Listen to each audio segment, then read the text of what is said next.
Public sphere. Public sphere. Public sphere. Public sphere. Public sphere. Public sphere.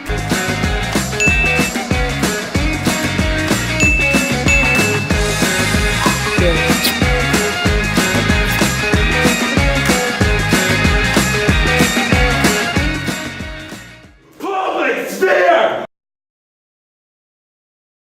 Hello, IE. Yes, thank you. Your favorite show again. All right, guys. Today, I have the pleasure of thanking the person that made all of this possible. Your favorite show with your favorite teacher. She made us work.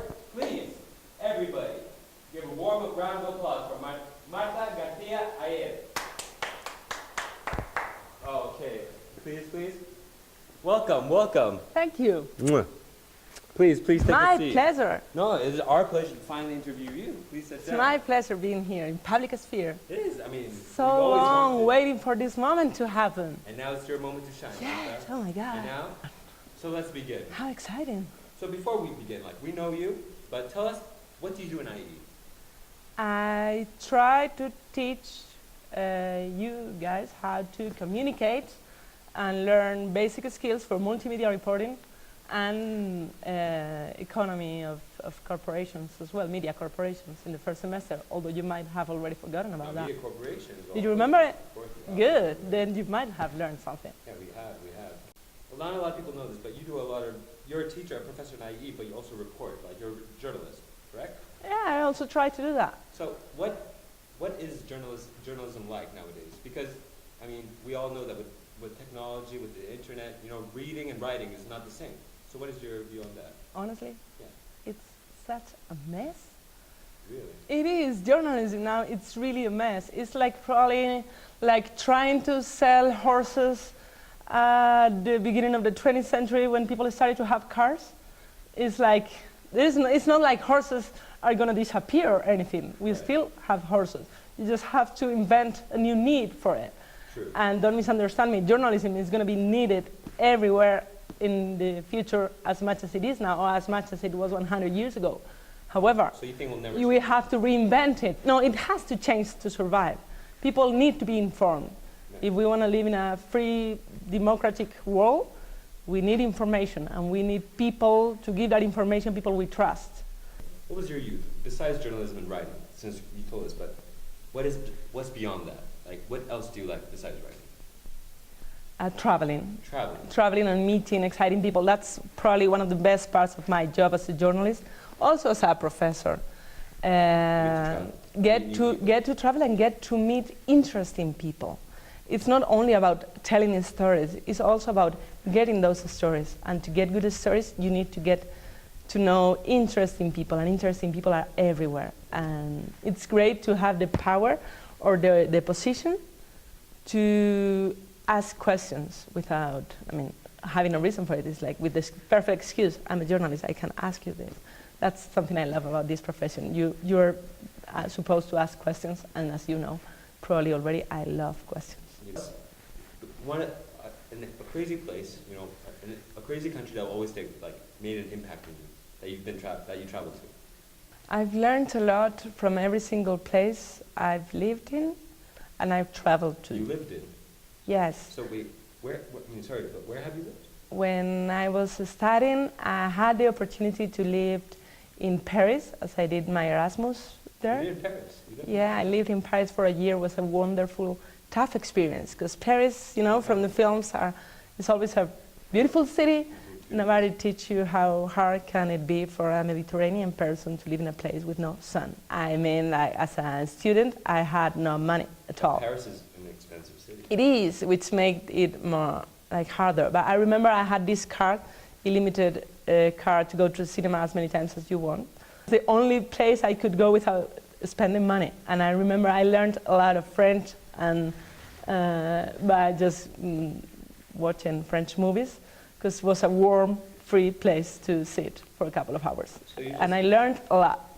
Yeah. What you did in Paris was watch movies, so you didn't find any... I'm going to La Sorbonne. La Sorbonne is one of the most important universities in the world. La Sorbonne was great. I don't know if you've ever heard of May 68. the revolution in Paris in May '68. But if you do, well, if you don't read about it, it's very exciting. Okay. And if you have, you probably know why I felt so excited to be in La Sorbonne. It was the center of history in the 20th century in May 1968. Obviously, traveling has taught you a lot, and meeting new people has given you different perceptions and different opinions on things. Tell us, I would like to know an interesting person you've met, like one of the most interesting people that you've interviewed or had the chance of speaking with, that really taught you or changed the way you thought previously. Person who has taught me more ever in my life, no doubt, is my grandfather. Why is that? Tell us about it. I just feel lucky I had a person who taught me that many things. What did he It's teach you? really, he was, I don't know, he always had a good sense of humor, always looking for the bright side of life, as the song says. What, your grandfather? Because you said that he made an impact on you. But other than his personality and his humor, what has he taught you? Tell us of one of the best times you had with your grandfather. And one of the games we used to play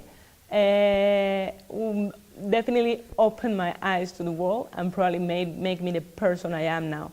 In Spanish, it's called veo veo. It's playing to guess what am I seeing. It's like seeing thing. Guess what I'm seeing. Yeah. It starts by letter C. Yeah. Try to guess it. Let's play it. Camera. Veo veo. Yeah, good. Very well. Or it starts by letter O. Oiko. Yeah, you're getting good at it. You teach me It starts by letter S. Shoe. No, Seat. Shirt. no. I'll tell you later, don't worry. But this training, this is for me a training, a great training on looking at the world and see small details, you see? Yeah. Trying to see, so what are you seeing that I'm not? Please, thank you for closing our show. It really is, it has been, on behalf of everyone in your class, I think we've learned more than what we expected in your class. Not only of, Bullshit. no, it's true, and working in groups especially, that's probably one of the hardest things. In my I opinion. wish I could see In you my from a opinion, small trust me, camera. that'd be All a those different story. discussions I caused.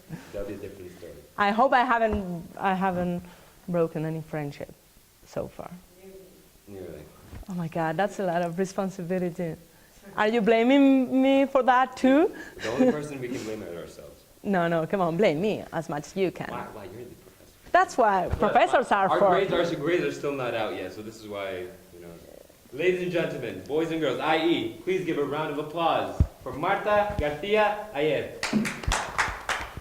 Thank you so much for having me. It's been a great pleasure. It was my dream come true being in public sphere. Now, you're gonna have another dream. You can present our next part, Candela and the Blitz interview, please. Oh my God, Yes. Candela is my favorite part of the show.